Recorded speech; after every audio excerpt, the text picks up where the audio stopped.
Robert Blake Anderson became Utah State's head football coach December 12th of last year, the Aggies' 29th head coach. He's with us today. You've had a couple of years of competitive football against the Aggies, an overtime game you won in 2014, a game in Logan that didn't go your way 2 years later. Yeah, we came out to Maverick Stadium and stunk it up pretty good, if I remember correct. But I did leave the stadium that day telling our guys, man, this is a great environment. I'd been out here, but it had been years and years before with Middle Tennessee. What I saw here that year, playing against Wellesley and those guys, man, that was a great Saturday. I'm looking forward to those kind of Saturdays in the future. And you mentioned Matt Wells. He was a friend of yours probably long Still before is. either guys became head coaches. Yeah, we've been friends for a long time. Kind of started careers around the same time, worked a bunch of camps together, became really close friends. One of the reasons I was really excited about this opportunity was his fondness for the Cache Valley, for Utah State, Logan, just the things he had to say about working for the administration, John, and even above John and Noel, just how well he was treated and how much his family loved it. Those are big factors in me being interested and excited about this particular opportunity. What did you think of the program you inherited, the players you've got there, the guys you've been able to maintain, seniors, super seniors, I guess? Tell us about that a little bit. I'm super excited about us moving forward. I think they've done everything I've asked them to do. I mean, the circumstances under which I took the job were obviously a little bit crazy, but I tell people all the time, I haven't seen any residual effects of that. These guys have bought in 100%, worked their tails off for us, on and off the field, and continued to do really everything we've asked them to do. And I think we're going to put a really, really competitive football team in the fall on the field. I think we're going to get people fits with what we do and how hard these guys play. You know, just for me, just figuring out exactly what the talent level versus talent level looks like, that's going to take going out and playing. But everything else about this group of guys has done nothing but excite me for what's coming. Let's talk about a couple of guys, a little bit of personnel. Inside linebacker Justin Rice, who spent a year with you at Arkansas State. We remember him from Fresno State. He's a pretty good player. 18 and a half tackles for loss last year, leads the country. And he's available now. Yeah, he's available. He's one of those guys that just has that knack to find the ball. He came in late. We, obviously, had the Mountain West played or had planned on playing, he wouldn't have left. He left to play before all the things shook out. Great get for us. Every week he got better. He was in terrible shape when we got him. I talked to him all the time. He was fat and out of shape. He's now in great shape. He's had a phenomenal summer. He knows the system, and he's like having a coach on the field, and he loves to be around the ball. So I expect a huge year out of him. Let's talk about quarterback. Andrew Peasley, the numbers he has in this program, something like 80 passes in 3 years. And then Logan Bonner comes in. He's thrown almost 500 passes at your place. Where's that battle? Well, day one, Andrew will go out and take the first snap with the ones.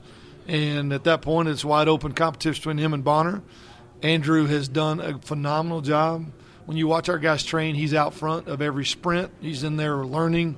He's throwing. His body looks great. He's going to make it really hard for Logan Bonner to win the job. But Logan's got experience, and he's clearly played in this system. So somebody's going to win it. And either way it goes, I think we're going to have a very, very good quarterback to run the system and give us a chance to win. I think one of the early impressions you made at Utah State was the hiring of these guys you put together. There's some young guys there, but they've been at a pretty high level of football coaching at other places that we're familiar with. Yeah, it's a young man's game. I mean, you got to be able to relate to these guys that are playing. I want tons of energy, and so I need guys that are willing to run around, fly around. But the guys are qualified, hands down qualified. Their playing experience, their coaching experience, a lot of them have coached for me and with me along the way. So I'm very clear about what I'm getting. The guys that came in with both Coach Tuck and Coach Banda, they felt comfortable, have given those guys a lot of responsibility in the past, and they've knocked it out of the park. I love our staff, super diverse, energetic, doing a great job in recruiting, and have related to our players extremely well.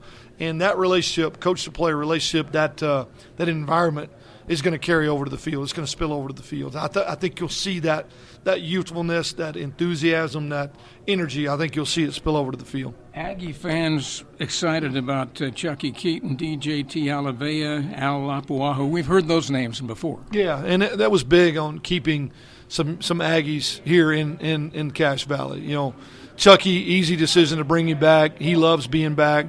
Both Al and DJ had a chance to spend some time with him before I finalized my staff, and I knew really quickly these are guys that are going to be assets. DJ's done a phenomenal job with the recruiting in the state. Al has done a great job inside the locker room, just the relationships with the kids.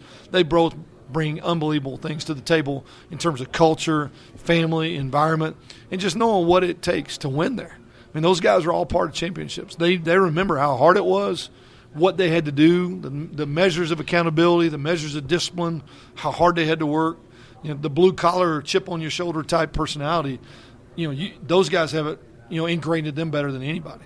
A couple of things we'll let you go here. Coaching influences. You spent, 4 years with Rocky Long at New Mexico? He's one of our all-time favorites. Well, he's one of them. I told him the other day, we talked, he's one of my coaching dads. I mean, he gave me my first Division I coaching opportunity, taught me a lot about how I organize our staff and how we approach things.